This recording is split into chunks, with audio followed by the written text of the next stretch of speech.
এটা আবার multi colour আছে, এটাও ভালো লাগছে। প্রত্যেকটাই ভালো কালেকশন।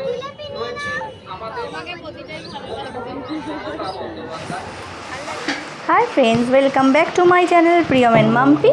তো আজকে আবার আমি একটা ছোট্ট ব্লগ নিয়ে চলে আসলাম। ছোট্ট না, একটু বেশি বড়, ছোট্টর থেকে একটু বড় বলা যায়। তো যাই হোক, আমি আজকে বেরিয়ে গেলাম, আমি আমার হাজব্যান্ড এবং প্রিয়ম তিনজনে মিলে একটুখানি বাইরে বেরোলাম। তো বুঝতেই পারছো যে একটা মেয়ে যদি সারা সপ্তাহে কাজ করে, তারপরে যদি একটা দিন যদি বাইরে যায়, তাহলে তার মনের মধ্যে কত আনন্দ থাকতে পারে। তো তার জন্য স্পেশালি থ্যাঙ্কস আমার হাজব্যান্ডকে, যে বলে চলো তাহলে আজকে একটু ঘুরেই আসি। তো রাস্তায় বেরিয়েই আমার হাজব্যান্ডের দেখো স্কুটিটা খারাপ হয়ে গেল। স্কুটিটা খারাপ না, অ্যাকচুয়ালি পাম্পটা মনে হয় কোনো প্রবলেম হলো, যার জন্য স্কুটিটা একটু দোকানে নিয়ে এসে ঠিক করিয়ে নিল। কারণ অনেকটা দূরের পথ আছে যাবো যেহেতু আমরা, তাই জন্য ও কী করলো, স্কুটিটা ঠিক করিয়ে নিল। তো আমরা ওখান থেকে বেরিয়ে যাচ্ছি আস্তে আস্তে করে। তো বেরিয়ে যাওয়ার প্রথম রাউন্ডেই বুঝতে পারছো যে প্রিয়ম কী করতে চায়। প্রিয়ম এখন চায় একটা দোকানে গিয়ে দুষ্টুমি করবে। হ্যাঁ, দুষ্টুমিটা হচ্ছে তার মানে এইটাই যে ও 3-4টে জিনিস দেখবে, তারপর একটা জিনিস নেবে। দোকানদারটা ফেড আপ হয়ে যায়। তো যাই হোক, অ্যাটলিস্ট ও একটা পছন্দ করে নিজের পছন্দ মতো জিনিস নিয়ে নিল, লিচি ড্রিঙ্ক। তো এখন লিচি ড্রিঙ্ক খেতে খেতে ও মজা নিতে নিতে ওর মা আর বাবার মাঝখানে বসে আনন্দ করতে করতে যাচ্ছে। ওর কত মজা, তুমি দেখো শুধু গাড়ির মধ্যে বসে। ও বলছে মা থ্যাংক ইউ আমাকে নিয়ে আসার জন্য, কেন ওকে সবসময় সব জায়গায় নিয়ে যাই না। তো যাই হোক, ওকে একটু নিয়ে যেতে হয়, কেন ও তা বুঝবে কী করে যে কতটা আনন্দ মা বাবা দুজনে যে করতে পারে। কেন ও দেখা উচিত, মা বাবা এক হয়ে থাকলে কত ভালো লাগে, একটা বাচ্চার মধ্যে কতটা গুড ভাইবস তৈরি হয়। সবসময় একটা বাচ্চাকে মা বাবার সাথে বের করলে তা সেই বাচ্চাটাও বুঝতে পারে যে মা বাবার যে ভালোবাসা, মা বাবার যে একটা টান, সেটা বাচ্চাকেও বোঝানো উচিত, বোঝাতে হয়। বাচ্চাকে আমি রেখে রেখে যদি আমি কোথাও ঘুরতে চলে যাই, তাহলে সেই বাচ্চাটাও তো বুঝবে না, মা বাবার প্রতি সেই ফিলিংসটাই আসবে না যে মা বাবার মতন ঘুরছে আর আমাকে দেখো কারোর বাড়িতে রেখে দিয়ে গেছে। তাই আমি প্রিয়মকে মোটামুটি সব জায়গাতেই নিয়ে যাই। তো এখনও রাস্তার মধ্যে আমি, আমার বর আর প্রিয়ম তিনজনে মিলে এখন যাচ্ছি। দেখো যাচ্ছি কোথায়, নিউ টাউনের দিকে। নিউ টাউনটা সত্যি কথা বলতে কলকাতার মধ্যে এত সুন্দর জায়গা, মানে কেউ না আসলে জানতে পারবে না, বুঝতে পারবে না। এত বড় বড় বিল্ডিং দেখে মনে হচ্ছে না আমি বিদেশে রয়েছি।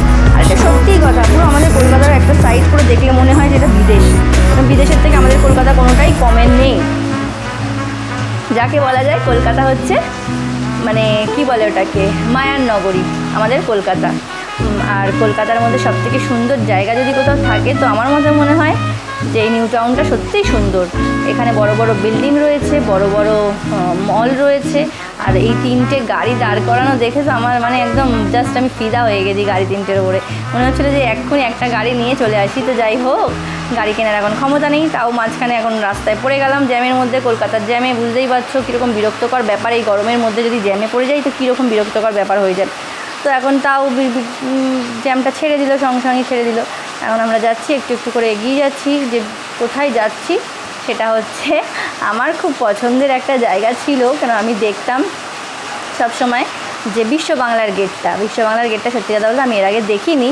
বিশ্ব বাংলার গেটটা দেখার জন্য আমার খুব ইচ্ছে ছিল, তো আমার হাজব্যান্ড আমাকে নিয়ে গেল। তো চলো তাহলে আজকে আমি তোমাদেরকে বিশ্ব বাংলার গেটটা একটু দেখাই। তো এখন নিয়ে যাচ্ছে আমাকে আস্তে আস্তে করে। আমি এখন বিশ্ব বাংলার গেটের একদম ফ্রন্টে চলে এসেছি, সামনে চলে এসেছি। তো বিশ্ব বাংলার গেট সত্যি দেখার মতন একটা সুন্দর জায়গা করেছে একটা, মানে আমাদের মানে থাক বলবো না কে করেছে, তৈরি করেছে। তো যাই হোক, যেই করে থাকুক না কেন, সত্যি একটা সুন্দর জিনিস আমাদেরকে গিফট করেছে। কলকাতাটাকে আরও সুন্দর তৈরি করার জন্য সত্যি তোমাকে ধন্যবাদ। আর আমাদের এত সুন্দর নগরী, মায়ার নগরী, সব স্বপ্নের নগরী, সব কিছুই হচ্ছে আমার কলকাতা। আমার কলকাতা সত্যি কথা বলতে এত সুন্দর জায়গা আমি আগে জানতাম না। তা যাই হোক, আমার সাথে তোমরাও দেখতে পাচ্ছ। আর এখন তো প্রিয়ম একদম রেগে ফায়ার হয়ে গেছে, যেহেতু ওকে কোনো খাবার কিনে দেওয়া হচ্ছে না। মা বাবা দুজনেই স্কুটি করে চলে যাচ্ছে, বাবা স্কুটি চালিয়েই যাচ্ছে। এখন মার স্কুটি চালানোর পাল্লা, তো চল তাহলে আগে একটু স্কুটি চড়ে নেয়, তারপরে একটা জায়গায় গিয়ে খাওয়াবো। তো এখন আমি আমার ছেলেকে নিয়ে স্কুটি করে চলে যাচ্ছি, কিন্তু আমার বর আমাকে বললো যে না থাক, তোমার স্কুটি চালাতে হবে না, আমিই চালাচ্ছি চলো। তো এখন এত গরম পড়েছে, যাই হোক এখন গরমের মধ্যে হেলমেট পরে থাকাটাও বিরক্তকর ব্যাপার হয়ে যায় আমার কাছে। এখন হেলমেট তো পরতেই হবে, আর যাই করে হোক এখন হেলমেট একটু খুললাম। খুলে দেখো আমি ঘেমে গেছি, কী পরিমাণে যে গরম। তাও গরমের মধ্যে আমি একটুখানি রিলস করে নিলাম। তোমরা মোটামুটি দেখেছো আমার রিলসগুলো একটু একটু করে। আমাকে একটুখানি তোমরা সাপোর্ট করো, আমাকে একটু ভালোবেসো, আর কিচ্ছু চাই না তোমাদের কাছে। প্রিয়ম এখন শুরু করে দিয়েছে দুষ্টুমি। আর এখন তোমাদের সাথে কথা বলতে বলতে তোমাদেরকে আমি ভিডিও দিতে দিতে আমার নিজের গলাও মানে কাশি হয়ে যাচ্ছে। তো এইটা হচ্ছে আমার সবথেকে সুন্দর লেগেছে ব্রিজটা, এত সুন্দর লেগেছে, ছোট্ট একটা ব্রিজ কিন্তু দেখতে খুবই সুন্দর, খুবই সুন্দর। নিউ টাউনে সত্যি সুন্দর করে সাজিয়ে তুলেছে একদম নিউ টাউনটাকে। তো এখান থেকে আমরা এখন চলে যাচ্ছি একটুখানি ইকো পার্ক দেখছি। ইকো পার্ক, সামনে ইকো পার্ক রয়েছে। ইকো পার্কটা যেহেতু আমি এখনও ঠিক মতন পুরোটা ঘুরতে পারিনি, কিন্তু কিছু কিছু জিনিস ইকো পার্কে ঘুরেছি। এটা হচ্ছে তাজমহল, দেখো আবছা করে দেখা যাচ্ছে, স্কুটি করে যেহেতু যাচ্ছি বেশি দেখাতে পারলাম না।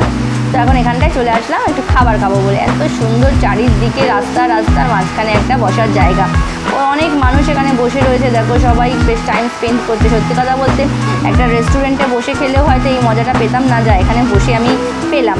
তো আমি, আমার বর ও প্রিয়ম তিনজনে মিলেই আমরা এখানটা একটু বসে একটু আনন্দ করছি, মজা করছি। তো এখানটা বসে গেলাম এখন। তো প্রিয়ম একটু খাবারের জন্য বায়না করছিল, তো তার আগে আমি আমার খাবারটাকে নিয়ে নিচ্ছি। ভেলপুরি আমার টেস্টি, মানে দারুণ বানায়ও।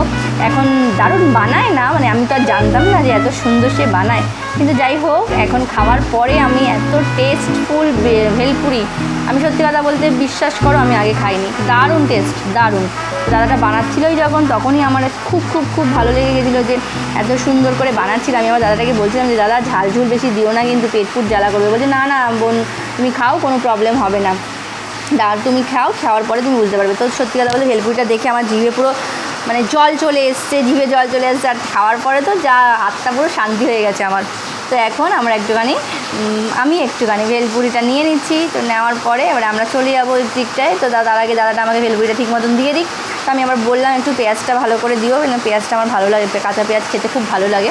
তো দাদাটা সেইভাবেই তৈরি করে দিল ভেলপুরিটা। তো এখন আমি নিয়ে নিলাম ভেলপুরিটা, নিয়ে আমি এবারে চলে যাচ্ছি আমরা যেখানে বসেছিলাম সেইখানটায়। তো তার আগে এবারে আমার খাবার রেডি, এবারে প্রিয়মের খাবার তো দিতেই হবে প্রিয়মকে হচ্ছে আইসক্রিম সোজা, আমাদের আইসক্রিম সোজাকে আইসক্রিম না দিলে তো আইসক্রিমের মানে মজাটা নিতে পারবে না। তো তার আগে সে চলে গেল এখন দাদাটাকে ডিস্টার্ব করার জন্য। দেখো গিয়ে বলছে কি যে না আমি আইসক্রিম খাবো না, আমার টেস্ট লাগছে না, ভালো লাগছে না। তো কিন্তু দাদাটা বললো যে না তোমাকে তো খেতেই হবে, তুমি খুলে দিয়েছো।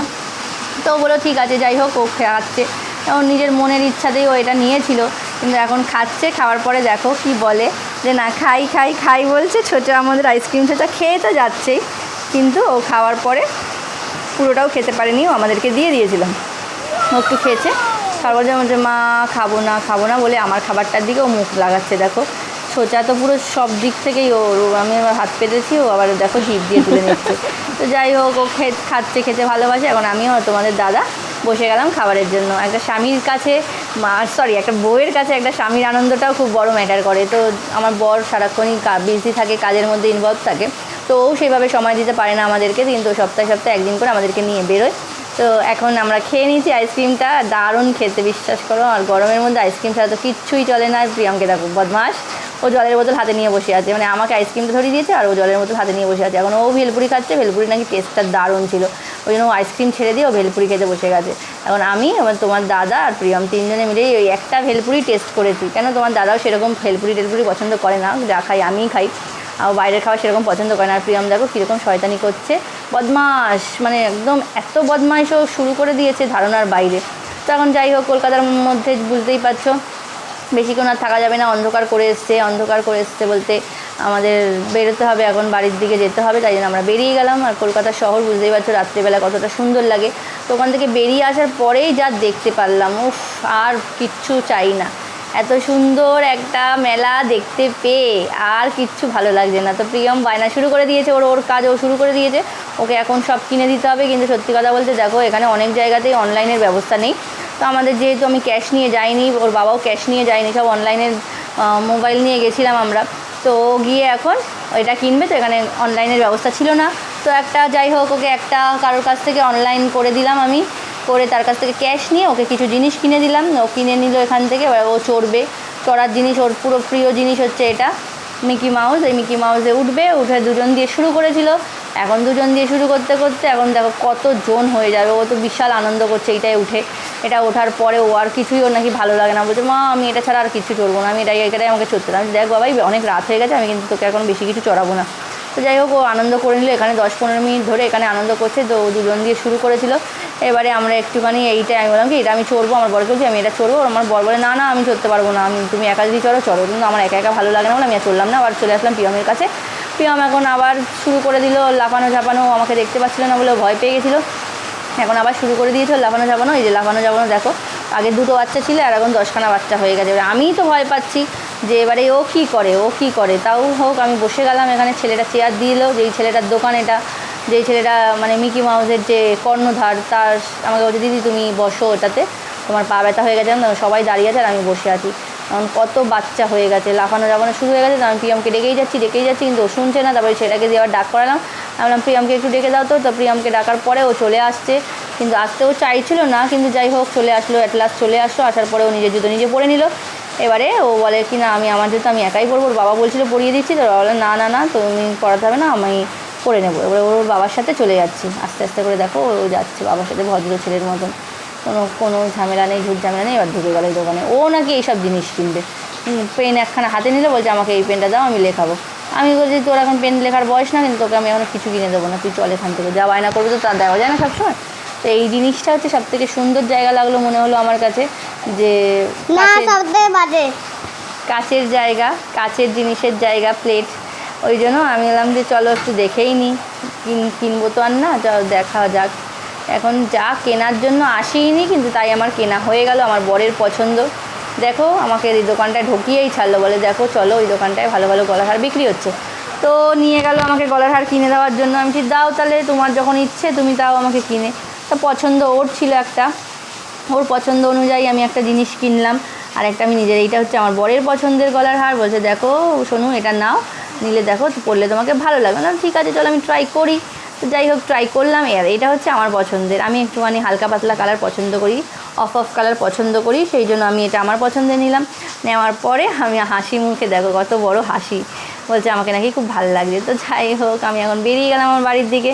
এখন আস্তে আস্তে আমি এটা হচ্ছে আমার স্কুল। দেখো ছোটোবেলায় না, ক্লাস 8 থেকে আমি স্কুলে পড়েছি। 8 থেকে এই যে বিহারীলাল ঘোষ বিদ্যাপীঠ স্কুল, আমাদের গঙ্গানগরের মধ্যে নামকরা স্কুল।